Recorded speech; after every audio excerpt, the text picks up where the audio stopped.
stolen my share of fire, if I'm honest. Didn't have to, but I guess I thought I had to. Pele's quite a teacher. He's taught me many things about finding my own fire. And I've gotten it mainly through the relationships that I've had with men. I believe in currents. Any project has a current running through it. The current that I really wanted to run through this thing was the roots for Southern music as I saw it. I was just compelled to go to certain places. And Ireland, because a lot of music in the South came from those fiddlers and from the gospel church. I'm also recording in the South, but it just felt right to keep recording here. So this particular church, what's it called and where is it? It's the Delgany Church.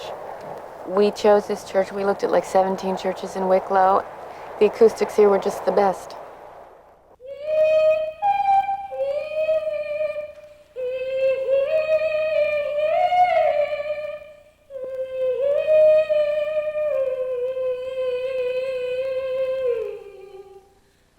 When anything fails, I can sing in a church. And hey, a lot of sacred sites were built below these churches. They existed before some of these churches. So there's a real current where churches are. When I can get into a church and I just go, ooh, I can work with this. Just because there's so much current running through those things.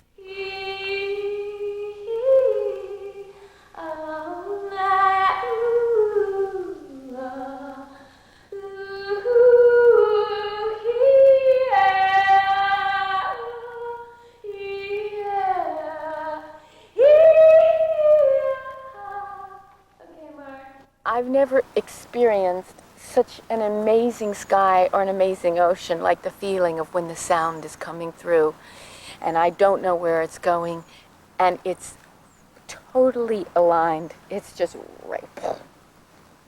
You know, there's this little silver string that's running off this planet somewhere else, coming down, and it comes down through the little red head and it's going right through here and right through there and into the ground. And it goes way in and then it goes through the earth and somewhere else and there's this cord running and I just happen to, it's like lightning. And you just happen to get struck by lightning and yet you're still singing and dancing.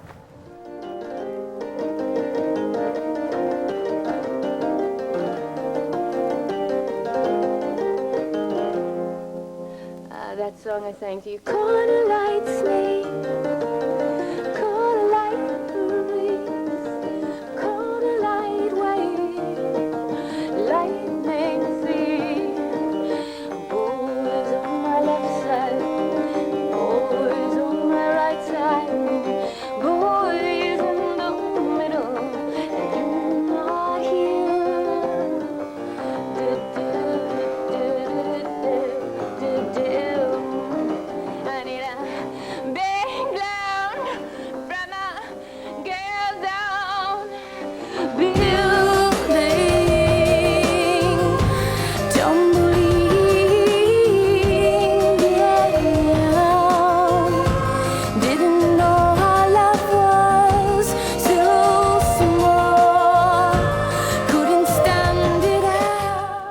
Caudalight's knee specifically has nuns on it.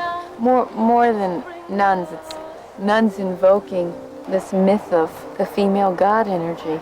It's really about a relationship, and she's kind of given herself away, so she's trying to get pieces back any way she can. I mean, whoever works at that point, and if it's Inanna or whoever, and if it works calling her in the church to evoke a little ass, then you get it, you go for it. Let's go back to the subject of your producing this record. This is a first time, really?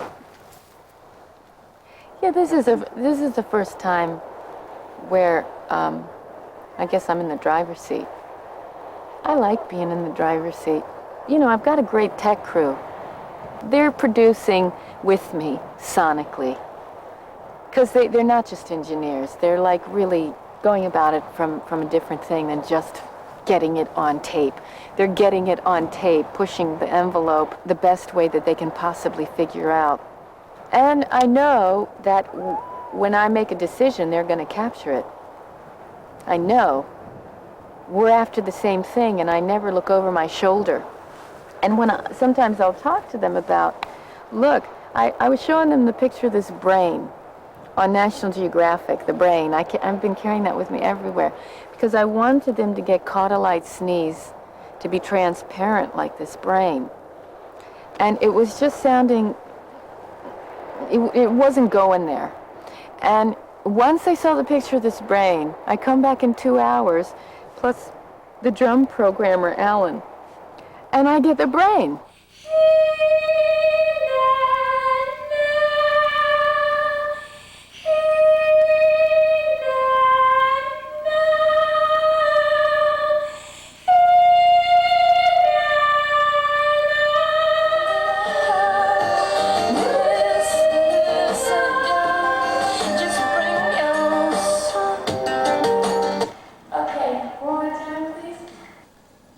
Okay, here we go.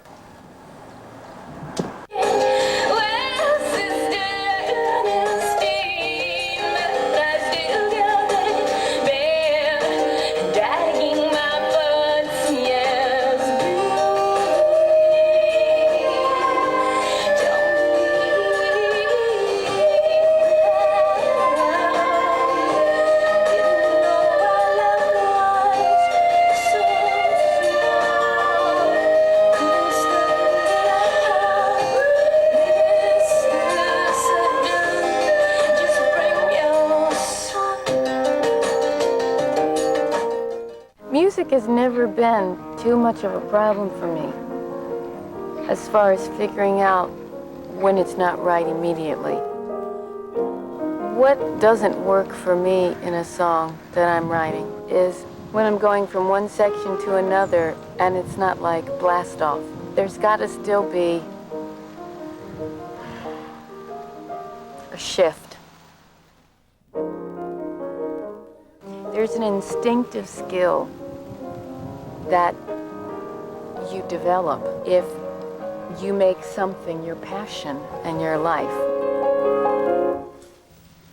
It's like cooking. You don't think or read or sit there and go, well, I'm going to use the nutmeg now in this pea soup. You just pick the nutmeg in because, I don't know, maybe you've spent time in India or Asia and you have you develop a certain sense. Everything is food with me, isn't it? But it's very much like that with me now, where, yeah, I've spent a lot of time expanding my vocabulary as a writing chord progressions.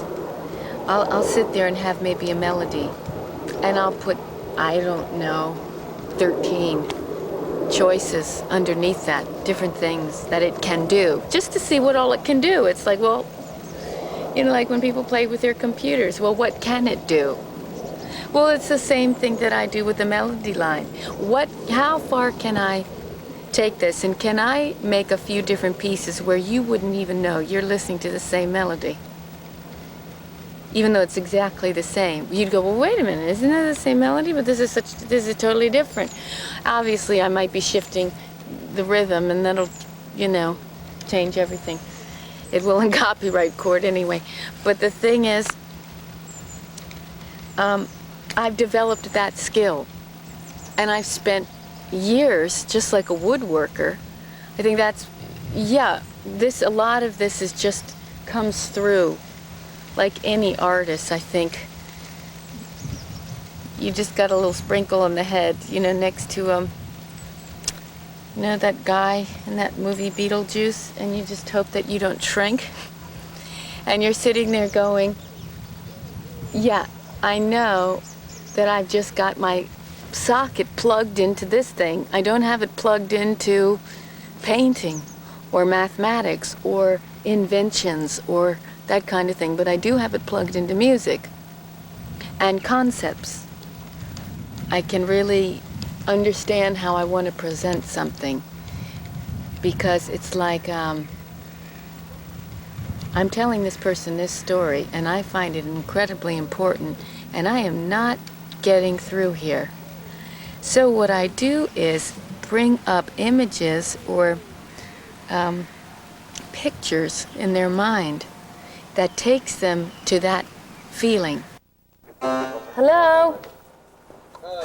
Hello, Mark.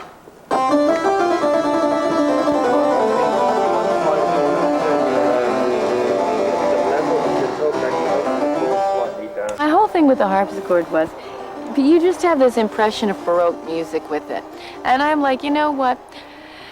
I got the impression from the energy of harpsichord, she who I term the id of harpsichordness. And she's like, I have been read wrong, honey. And I'm like, okay, so let's try and read you right. Not to take away from the people that have done stuff with the harpsichord, but, you know, there's no ass in it.